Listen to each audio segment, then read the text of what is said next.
Identity as a service is really around sort of outsourcing your core identity capabilities.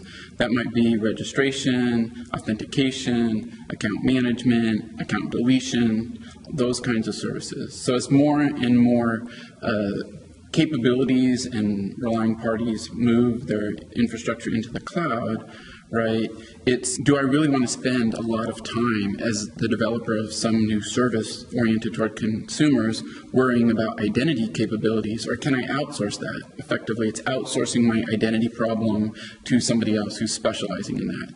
And that's actually very important because it's becoming harder and harder to really protect identities online. The hackers get more and more sophisticated.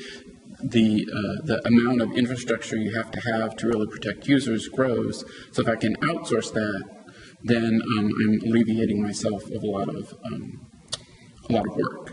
What AOL's learned about identity as a service is largely that the authentication problem of allowing someone else to authenticate the user and have that party, often called the IDP, to tell us who the user is, that's pretty much done.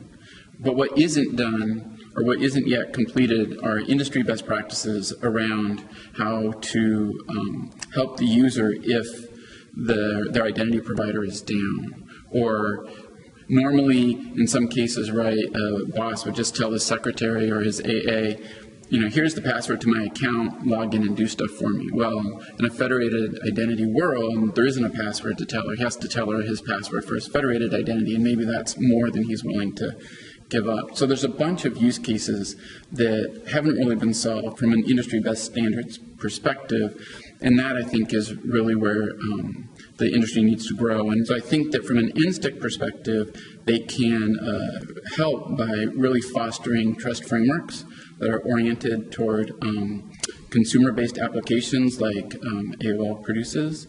And those trust frameworks can cover more than just this is what the identity provider pledges to do around securing identities, but also around data use policy agreements and things like that, so that as a relying party joins into the trust framework, they have a full sort of lifecycle management kind of understanding of what's going to be provided, as opposed to just authentication credentials.